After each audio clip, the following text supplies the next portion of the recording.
Next, code number 23 on the stage. കൂട്ടുകാരെ, ഒത്തിരി കഥകൾ കേട്ടവരാണല്ലോ നിങ്ങൾ.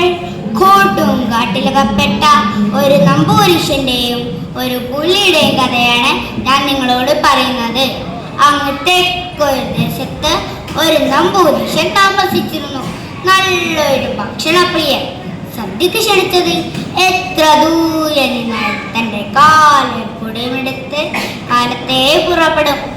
അന്ന് ഇന്നത്തെ പോലെ നാടും റോഡും വാഹനങ്ങളും ഒന്നുമില്ലാത്ത കാലമാണ്.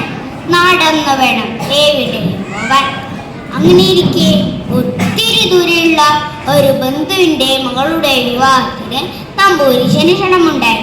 നീണ്ടു പരന്നു കിടക്കുന്ന നെൽപ്പാടങ്ങൾ മുറിച്ചു കടന്ന് കുന്നുകളും മലകളും കയറിയിറങ്ങി ആനയും പുലിയും കടുവയും ചെന്നായയും മറ്റു വന്യമൃഗങ്ങൾ പാർക്കുന്ന കൊടും കാടിനടുത്തുള്ള വഴിയിലൂടെ നടന്നു വേണം കല്യാണ വീട്ടിലെത്താൻ. അങ്ങനെ വിവാഹ ദിവസം വന്നെത്തി കാടിനടുത്തുള്ള വഴിയിലൂടെ തനിച്ചുടങ്ങുന്നതോർത്തപ്പോൾ നമ്പൂരിശന്റെ കല്ലൂടെ ഇറയെ മുകളിലേക്ക് കയറി. പക്ഷേ രുചികരമായ സദ്യയെക്കുറിച്ച് ഓർത്തപ്പോൾ നമ്പൂരിശന്റെ വായിൽ കപ്പലോടിക്കാമെന്നായി. സാമ്പാർ, അവിയൽ, പച്ചടി, കിച്ചടി, ഓലൻ, പായസം തന്നെ ഒരു 3 തരമുണ്ടാകും. വിവാഹ ദിവസം അതിരാവിലെ തന്നെ നമ്പൂരിശൻ തൻ്റെ കാലിൽ പൊടിയുമെടുത്ത് ഇല്ലത്തുനിന്ന് ഇറങ്ങി. നീണ്ടു വിളഞ്ഞു കിടക്കുന്ന നെൽപ്പാടങ്ങൾ മുറിച്ചു കടന്ന് കുന്നുകളും മലകളും കയറിയിറങ്ങി വിയർത്തൊലിച്ച് നമ്പൂരിശൻ കാടിനടുത്തുള്ള വഴിയെത്തി. കാട്ടിനുള്ളിൽ നിന്നും പലതരം പക്ഷികളുടെയും മൃഗങ്ങളുടെയും ശബ്ദം കേൾക്കാൻ തുടങ്ങി.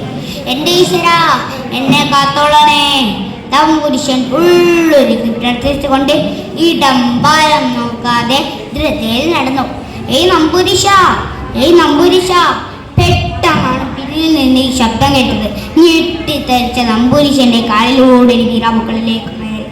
ആരാ ഈ കാട്ടിൽ നിന്റെ പേര് ചുളിക്കാം? പേടിച്ചുളേറിയ മുഖത്തോടെ നമ്പൂരിശൻ തിരിഞ്ഞു നോക്കി. പക്ഷെ ആരെയും കണ്ടില്ല. നമുക്ക് തോന്നിയതാവും. നമ്പൂരിശൻ സ്വയം പറഞ്ഞുകൊണ്ട് വീണ്ടും നടക്കാൻ തുടങ്ങി. 2 അടി വെക്കുമ്പേക്കും അതാ വീണ്ടും അതേ വിളി. എൻ്റെ പൊന്നു നമ്പൂരിശ, പോവല്ലേ. ശബ്ദം കേട്ട ഭാഗത്തേക്ക് നോക്കിയ നമ്പൂരിശൻ ഞെട്ടിപ്പോയി. പൊന്ത കാടുകൾക്കിടയിൽ 2 തിളങ്ങുന്ന കണ്ണുകൾ. ഈശ്വരാ, പുലി! വലിയൊരു നിലവിളി. നമ്പൂരിശൻ പോലും അറിയാതെ പുറത്തു വന്നു. പേടിക്കേണ്ട നമ്പൂരിശ, ഞാനിവിടെ ഒരു കിണൽ പെട്ടിരിക്കുക. ചെറിയൊരാശ്വാസത്തോടെ തിരിഞ്ഞു നോക്കിയ നമ്പൂരിശ കണ്ടതേ ഇലപ്പടർപ്പുകൾക്കിടയിൽ ഒളിപ്പിച്ച നിലയിൽ കൂടും അതിനൊരു വലിയൊരു പുലിയും. എന്നെ ഒന്ന് തുറന്നു വിട്. 2 ദിവസം ഞാൻ ഈ കുടിയിൽ പട്ടിണിയിലെക്കുന്നു. എന്നെ തുറന്നു വിട്ടാൽ നമ്പൂരിശന് 1 കോടി പുണ്യം കിട്ടും. ശിവ, പുലിയുടെ കൂട് നാം തുറക്കേ. നല്ല കഥേ. നമ്പൂരിശൻ തിരിഞ്ഞു നടക്കാൻ തുടങ്ങി. നമ്പൂരിശ, എൻ്റെ കുഞ്ഞുങ്ങൾ 2 ദിവസമായി കൂട്ടിൽ പട്ടിണിയിരിക്കുന്നു. ഞാൻ ചെന്നില്ലെങ്കിൽ അവർ പട്ടിണി ചാവും. കണ്ണു തുറക്കാത്ത കുഞ്ഞുങ്ങളുടെ ശവം നമ്പൂരിശൻ ഉണ്ടാക്കും. ഞാൻ ഒന്നും നമ്പൂരിശനെ ചെയ്യില്ല. കൂടി തുറന്ന നിമിഷം ഞാൻ കുഞ്ഞുങ്ങളുടെ അടുത്തേക്ക് ഓടിപ്പിക്കണം. പുലി വിനയത്തോടെ പറഞ്ഞു. വിശന്ന് പറഞ്ഞു കിടക്കുന്ന ആ കുഞ്ഞുങ്ങളുടെ കാര്യം ആലോചിച്ചപ്പോൾ നമ്പൂരിശന്റെ മനസ്സലിയാൻ തുടങ്ങി. പുലിയുടെ വാക്കു വിശ്വസിച്ച നമ്പൂരിശൻ കൂടിന്റെ വാതിൽ തുറന്നു.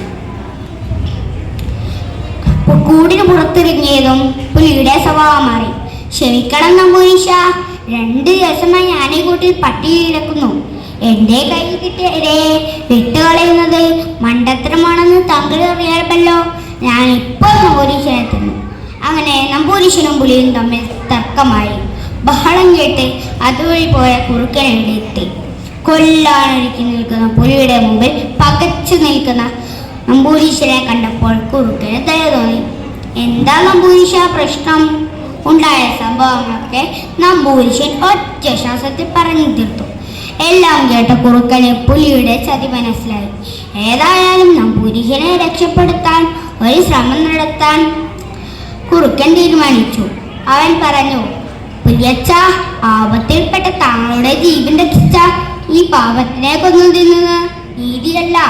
ഒരു നേരത്തെ വിഷപ്പടക്കാനുള്ള ഇറച്ചി എന്റെ ശരീരത്തിലുണ്ട്. ഈ പാവം പുരുഷനെ ഇട്ടേക്കൂ. അതിന് പകരം എന്നെ കൊന്നു തിന്നതിന് എനിക്ക് സമ്മതമാണ്. കുറുക്കന്റെ വാക്കുകൾ കേട്ട പുലി സമ്മതം മൂടി. ഇന്ന് കുറുക്കനെ തിന്നാം. നമ്പൂരിശനെ കൊന്ന് നാളത്തേക്ക് കരുതി വയ്ക്കാം. പുലി മനസ്സിൽ കരുതി. പുലി കുറുക്കന്റെ മേൽ ചാടി വീഴാനൊരുങ്ങുമ്പോൾ കുറുക്കൻ ചോദിച്ചു, പുലിയച്ച പുലിയച്ച, എനിക്കൊരു സംശയമുണ്ട്. അത് തീരാതെ ഞാൻ മരിച്ചാൽ എൻ്റെ ആത്മാവിനെ ഒരിക്കലും കിട്ടില്ല. എന്താടാ നിന്റെ ഒടുക്കത്തെ ഒരു സംശയം? വേഗം പറഞ്ഞു തുലയ്ക്ക്. പുലി ധൃതി കൂട്ടി. ഇത്രയും ചെറിയ കൂട്ടിൽ ഇത്രയും വലിയ താങ്കളെങ്ങനെ കയറി? എനിക്ക് ഒട്ടും ആലോചിച്ച് മനസ്സിലാവുന്നില്ല. അതൊന്ന് കാണിച്ചു തന്നാൽ എനിക്ക് സമാധാനത്തോടെ മരിക്കാമായിരുന്നു. ദാ നോക്ക്. പുലി പല്ലു ഞെരിച്ചുകൊണ്ട് കൂട്ടിൽ കയറി. കൂട്ടിൽ കയറിയതും കുറുക്കൻ കൂടിന്റെ വാലിലടച്ച് കുറ്റിയിട്ടു കാട്ടിലേക്ക് ഓടി പറഞ്ഞിട്ട് വിളിച്ചു പറഞ്ഞു, നമ്പൂരിശ, ബുദ്ധിയുണ്ടെങ്കിൽ